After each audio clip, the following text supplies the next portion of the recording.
The next resource person is Professor Priyantha D.C. Wijayatunga. I again want to say he was my good student. He graduated with first class honours from the University of Manila, Sri Lanka, specializing in electrical engineering. He holds a PhD in power economics from Imperial College London, which awarded him the prestigious Bates Scientific Research Fellowship in 1988 for his doctoral studies. He is presently a principal energy specialist at the Asian Development Bank, ADB, and a visiting professor in electrical engineering at the KDU. So he is known to KDU. So Wijayatunga in 2003 became the founder director general of the Public Utilities Commission of Sri Lanka, the independent electricity regulatory agency. He held the post concurrently along with the substantive position as a professor until 2008. He also served as a member of the Sri Lanka Electricity Board. He was the chairman, South Asia Forum for Infrastructure Regulation in 2006. He is a chartered engineer and a corporate member of IET London. Also, he is a senior member of IEEE USA. He is involved in processing key energy sector loans in Bangladesh, Nepal, Sri Lanka and Maldives.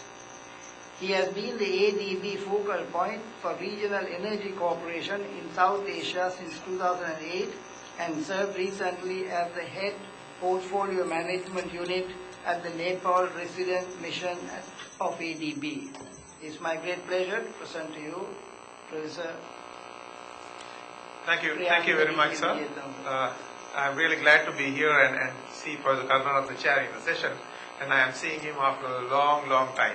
He was my past systems lecturer, which basically gave me all the courage to probably go through the whole my whole career, right from the beginning, being an assistant lecturer up to now. I think whatever I do is basically whatever I learned from him at that time. So I'm really glad to see him here. And also glad to be back at KDU, I must say, because this again, I used to teach here and then I was in the Board of Academic Studies here some time ago, and I'm glad to be back.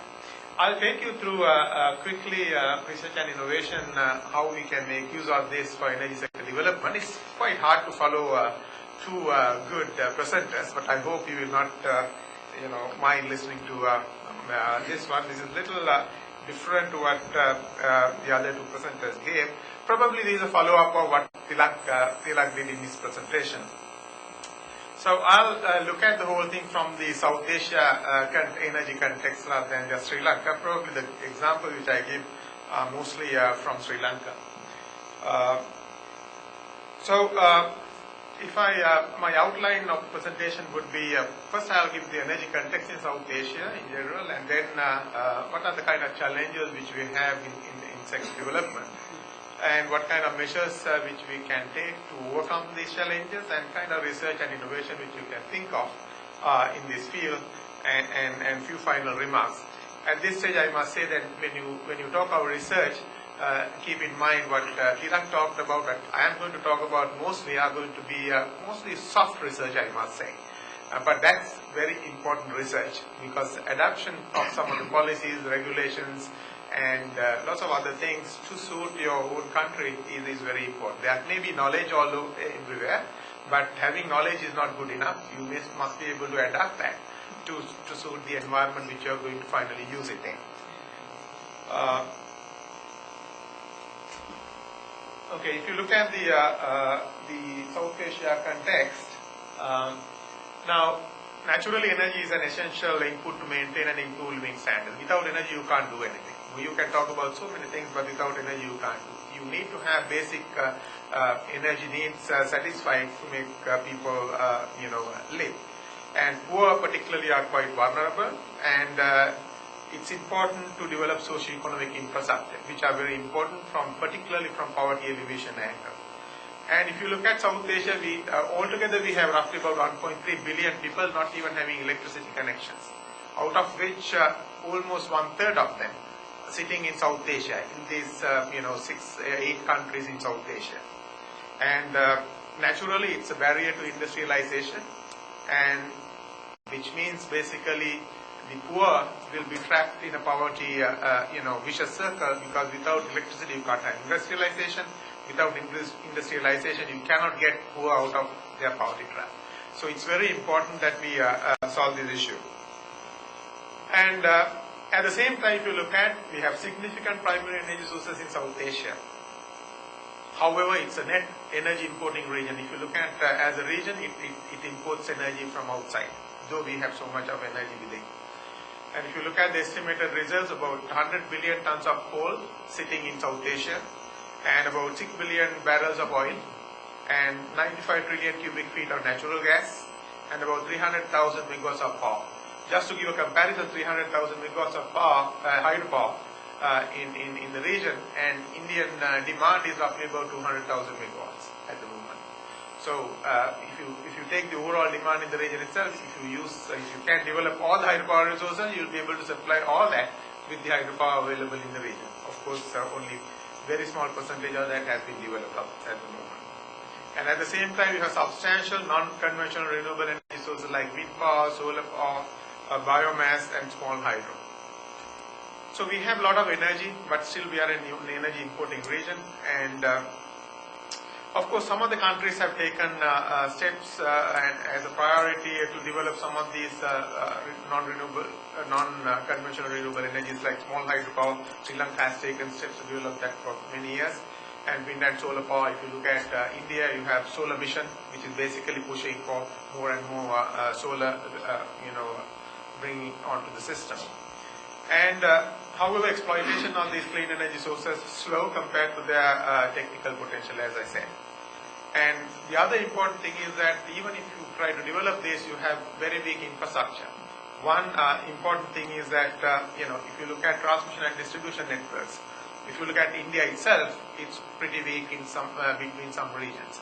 And that's an issue even if you develop, particularly if you are looking at hydropower regions. Hydropower, regions where you have hydropower resources are quite remote, and bringing them into the load centers is quite a task, particularly in large countries like Nepal and India.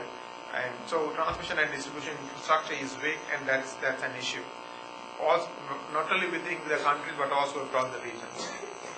The challenges, I just quickly divided them into a policy, regulatory, and institutional. In fact, geopolitical aspect also comes in, and I consider that to be part of policy challenges. And then you have technical challenges naturally, and environmental and social aspects, which are very important as everything else which you can think of, which you need to overcome, where you need a certain level of research and innovation. In terms of policy, one important thing is the sector reforms for increased investment. You can't have the power systems as they are now, which has been there the way it has been for the last so many years, few decades. You have to change for increased accountability, transparency, improved regulatory environment, and financial sustainability. As Tilak quite rightly said, look at the electricity pricing in Sri Lanka. Now, what are the kind of blocks which you really give your costs back? And the rest are all subsidized. Who is going to pay for it? You and I will be paying for it. And what it means is that all this will have to come from the coffers, treasury, which means the monies which you need to spend on other social infrastructure will have to be spent on basically subsidizing electricity. Why should you do that? So these things will have to be addressed. For that, you need to reform the sector. And that's a challenge from policy side.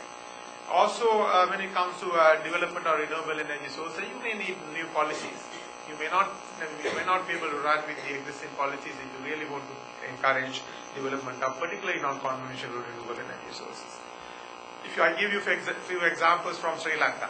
Sri Lanka was involved with the Standardized Power Purchase Agreement in 1998.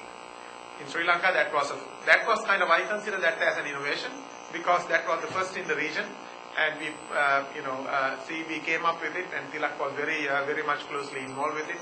And now we have a pretty good framework for small non-conventional renewable energy resource development, basically based on Standard Power Purchase Agreement in 1998. Then if you look at the Electricity Act of India 2003, that basically sets the whole pace of power sector development in India. There is a lot of innovation in it. It's not exactly what everybody else did in other countries which India did in 2003. For instance, give you an example, in India now, under the 2003 Act, there is no generation license requirement. So anybody can put up a generator in the power system, and if there is somebody to buy that power, you can come up with a generator.